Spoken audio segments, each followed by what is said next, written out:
Buenos días, tempranas horas, amigas y amigos de las redes sociales. Lo primero que quiero hacer es darles un fuerte abrazo a todas las personas que lo están pasando mal, estén donde estén. Lo segundo, agradecer vuestro apoyo, todo el apoyo que estoy recibiendo en redes sociales. Espectacular. También les recuerdo que los vídeos de ayer y de antes de ayer son muy importantes, decimos cosas muy importantes. Sé que son muchos vídeos. Cuando tengan un ratito, mírenlos, porque decimos cosas muy importantes, como los vamos a decir hoy en los vídeos que vamos a subir dentro de un rato. Estos días Eduard Romeu se ha dado un paseo por los distintos medios de comunicación para hablar de la situación económica del Barça. No ha dicho nada nuevo ni nada importante, bajo mi humilde punto de vista. Eso sí, dice que la asamblea no se debe hacer presencial porque no hay que volver al pasado y porque tiene un coste. Pues no hay cosas en el Barcelona que se pueden suprimir a nivel de coste para tener una asamblea como Dios manda una vez al año.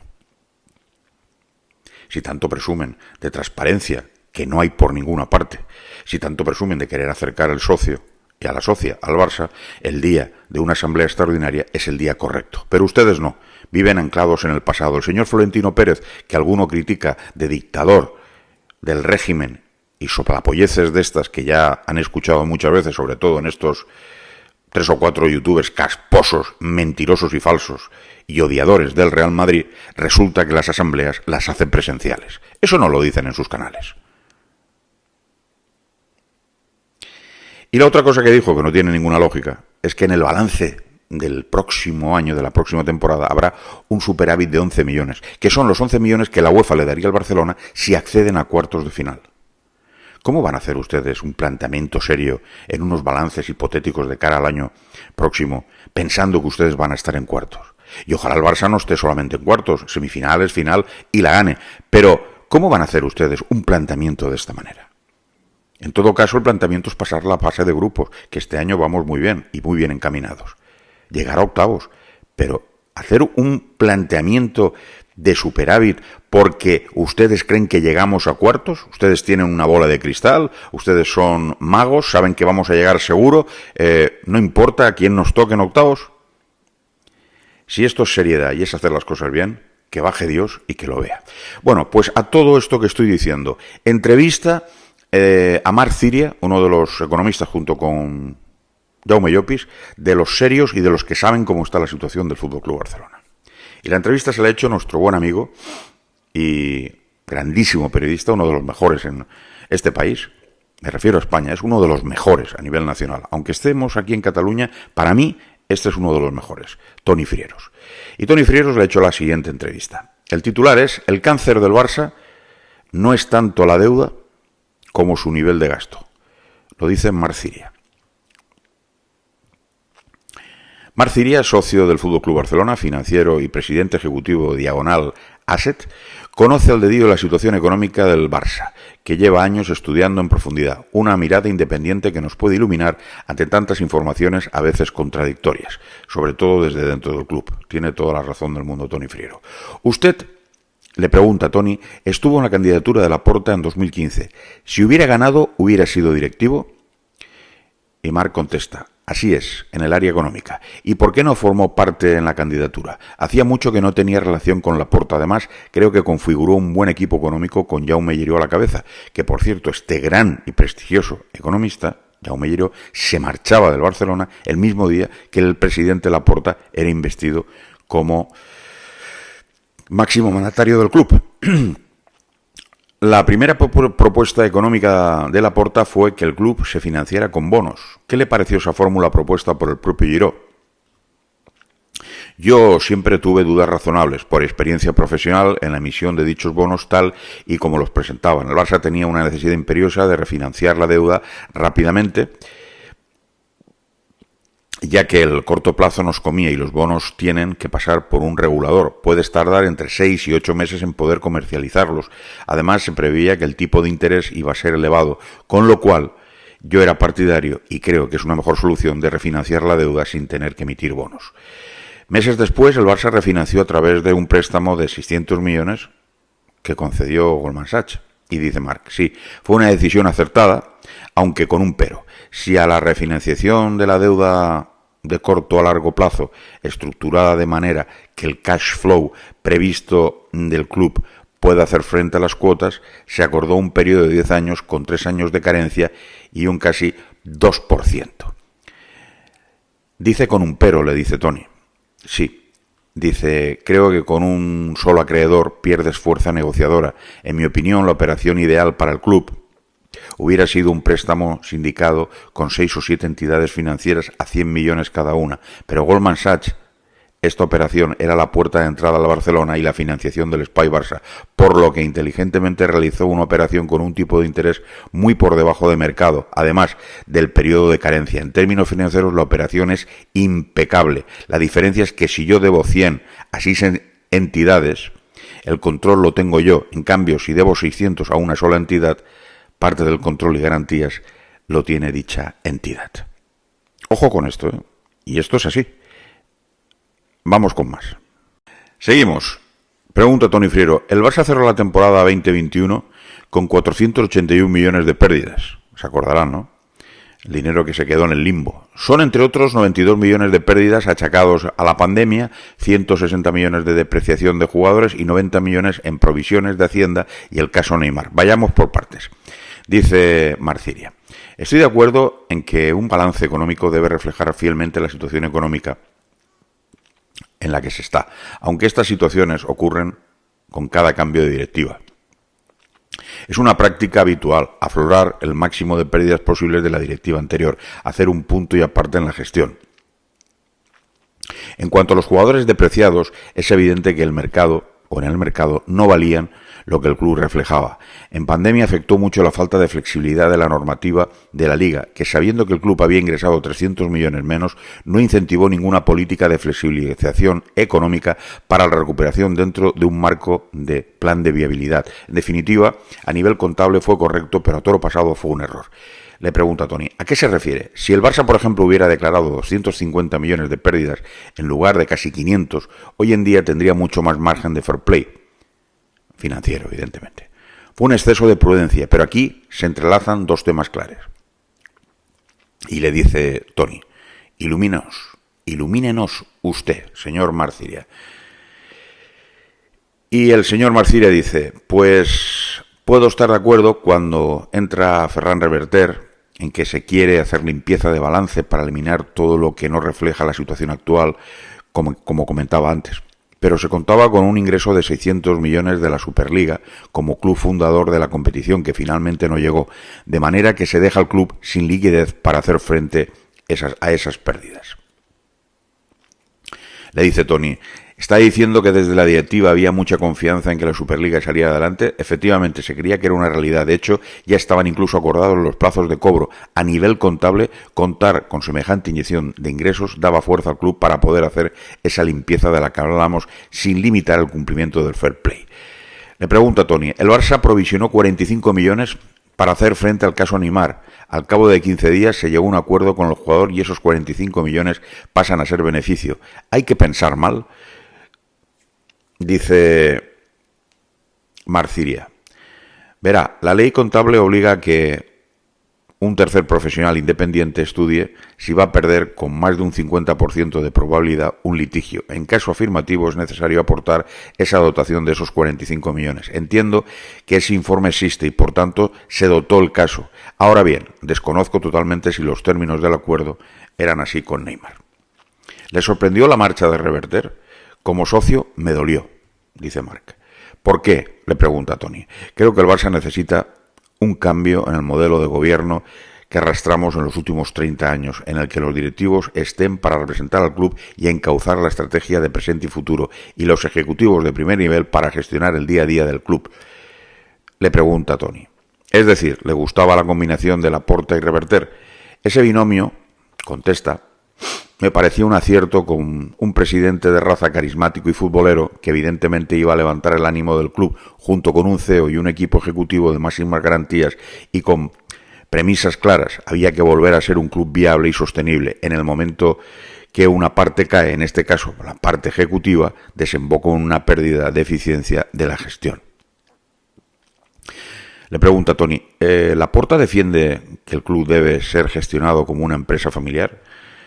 Me gusta la idea de familia, en el sentido, dice Marciria, en el sentido que el Barça despierta y debe despertar un fuerte sentimiento de pertenencia, es emoción y también pasión, pero no nos podemos permitir no tener a los mejores ejecutivos en cada área estratégica.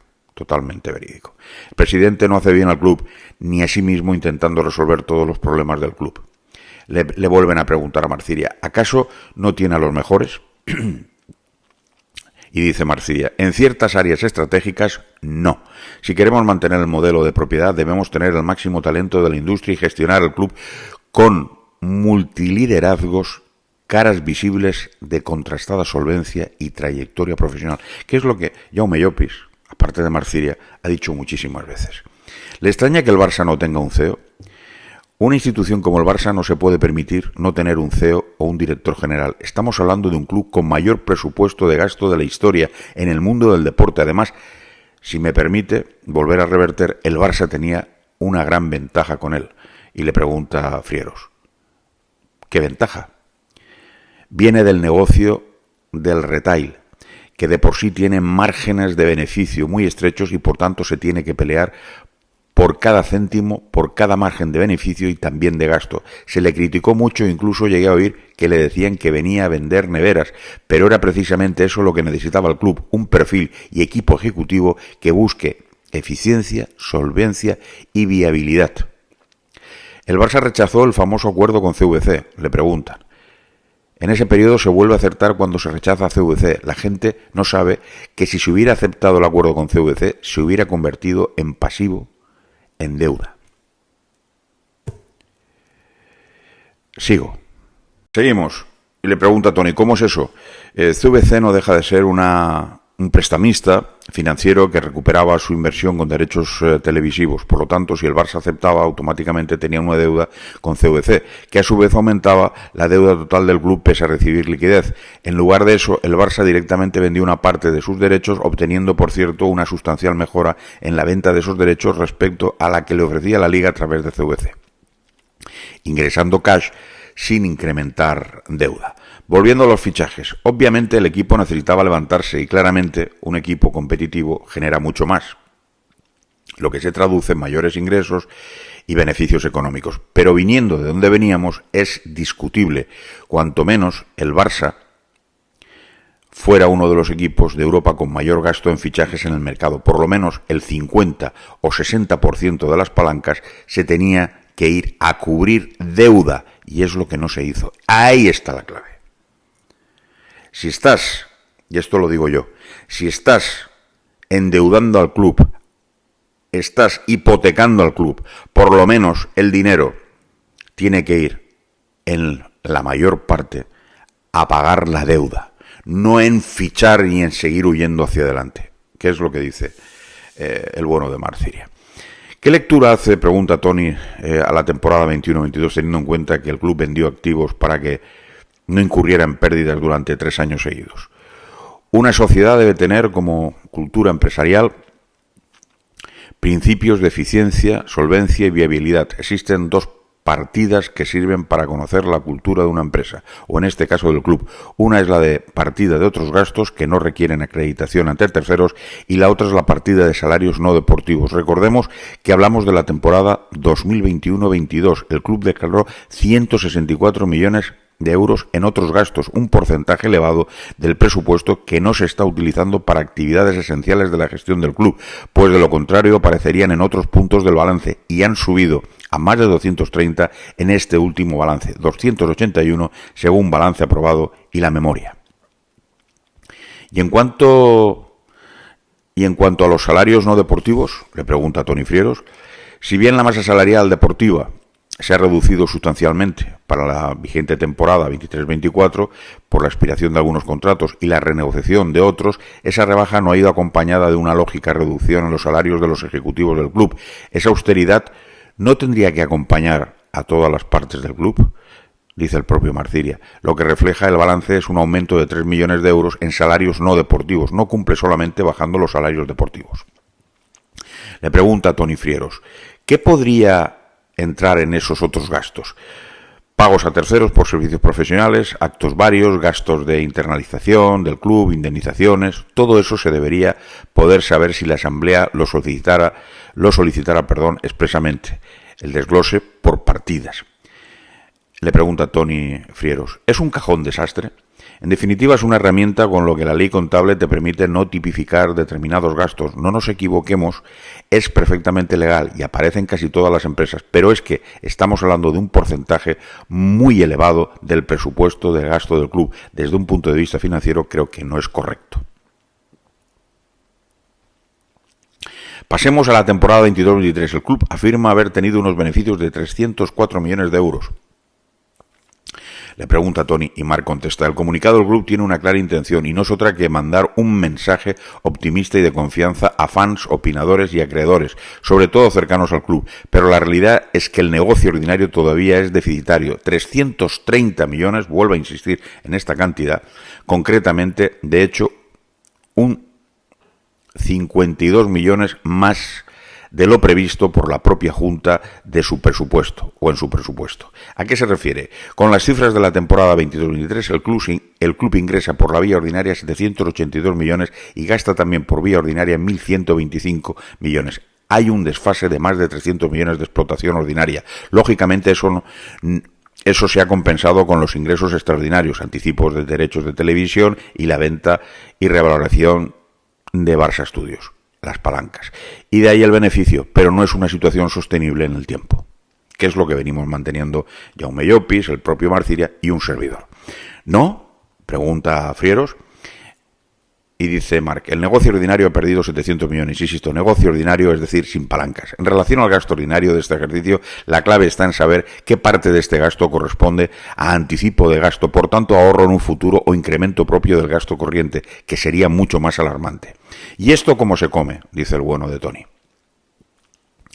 El 100% de las palancas han ido destinadas a cubrir pérdidas ordinarias, la gran mayoría por gastos heredados de los contratos existentes. No se ha reducido la deuda del club de forma sustancial. Este ejercicio se ha reducido unos 120 millones sobre más de 1.500, habiendo ingresado 800 millones en las palancas.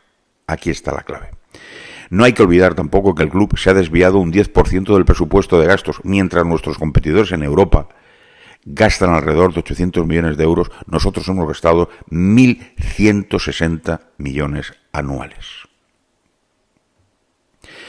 Escuchen, porque esto no tiene desperdicio, ¿eh? Seguimos. Pregunta Tony, ¿se refiere al Real Madrid? Y dice Marciria, sí, al Madrid, al City, a los grandes equipos europeos que han competido estos últimos 20 años con el Barça por la Champions. 360 millones de diferencia con respecto a estos clubes es totalmente insostenible.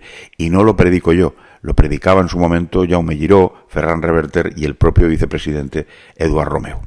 Explíquele al socio y al aficionado el porqué de este optimismo económico que se pregona desde la directiva. Yo le diría al socio, dice Marciria, que el club y la directiva del Barça han hecho cosas bien y otras mal. No hay que olvidar que en su momento se encontraron un club que, si fuera una sociedad mercantil, estaría en liquidación. Por lo tanto, hay que ser optimistas. Siempre, y más cuando la estructura salarial deportiva se está encauzando y patas de negocio del club como BLM funcionan. Pero el optimismo no nos tiene que cegar ante la realidad de los propios números. ¿Qué han hecho bien? En primer lugar, tener un gran equipo económico cuando llegan. Se revierte una situación crítica estabilizando la estructura económica y la financiera del club. Cierto es que a cambio de sacrificar ingresos futuros vendiendo activos y refinanciando deuda. Segundo, incorporar a Xavi en el aspecto deportivo y dejarle trabajar con su staff. Mantener aislada la gestión de BLM, que a día de hoy es uno de los motores del club con mayor y mejor proyección y plan de negocio. Y ya se sabe que las cosas que funcionan mejor no tocarlas. Ahora bien, ¿qué ha pasado con todos los perfiles independientes del club? Le pregunta Tony Frieros, que ya no están.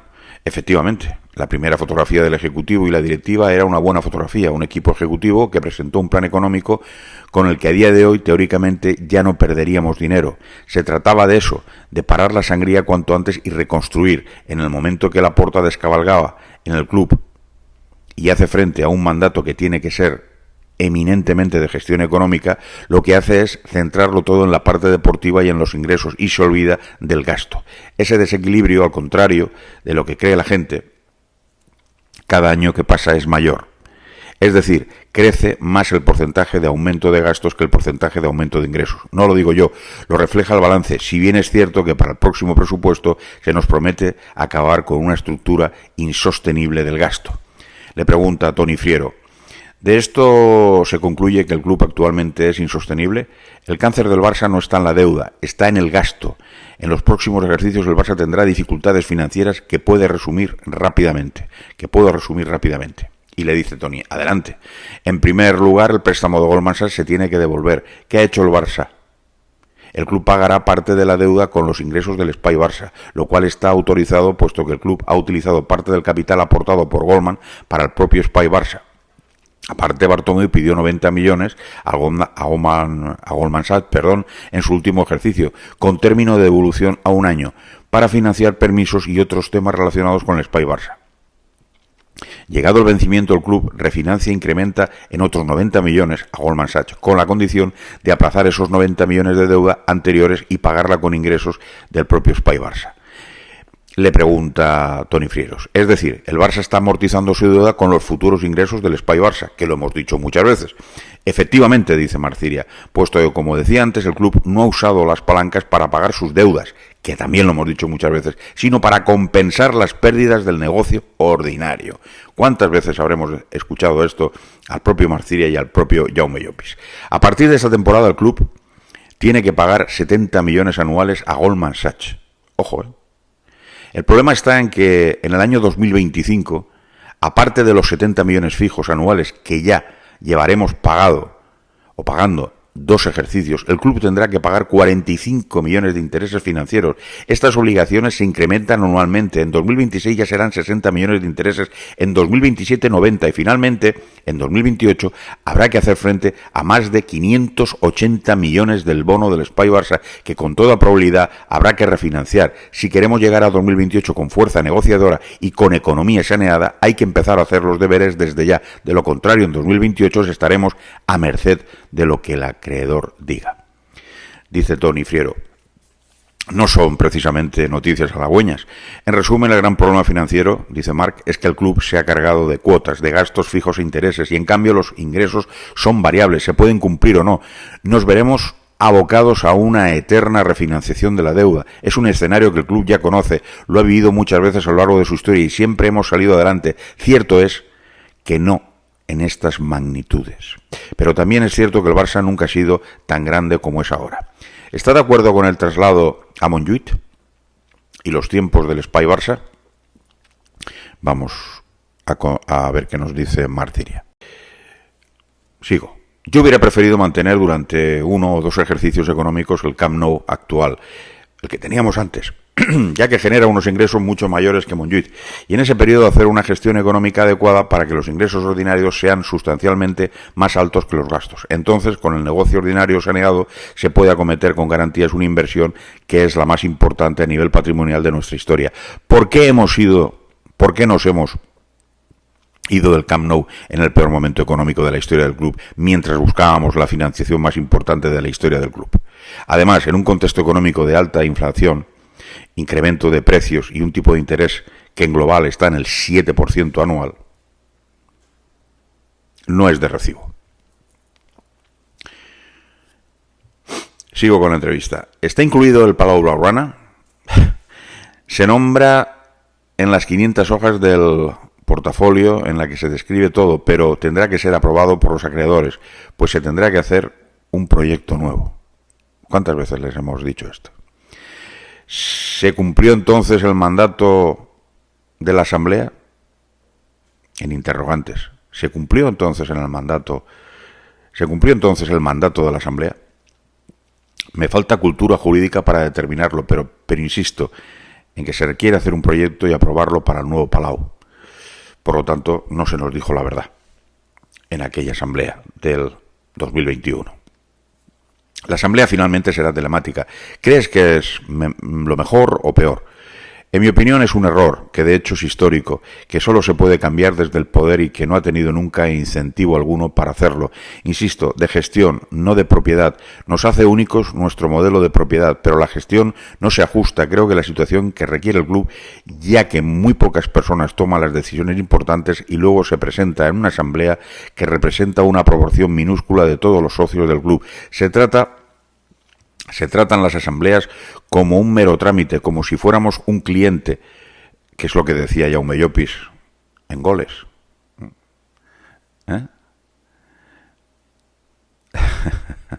Se tratan las asambleas como un mero trámite, como si fuéramos un cliente. Pero no hay que olvidar que somos los propietarios y la asamblea debe ser una ratificación continua de la gestión del club.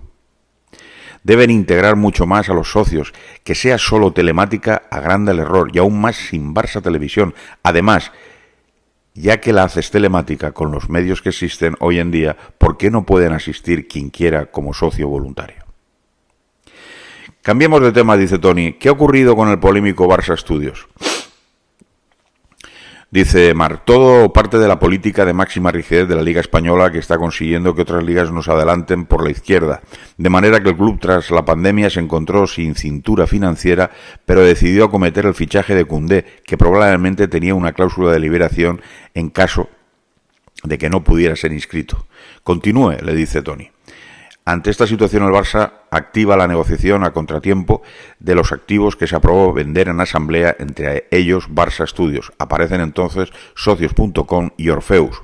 Continuamos. Le pregunta Tony, es decir, Jaume Roures. Y Marc contesta, efectivamente, y se acordó un primer pago de 20 millones con un contrato de intenciones. Frieros le dice, ¿de intenciones?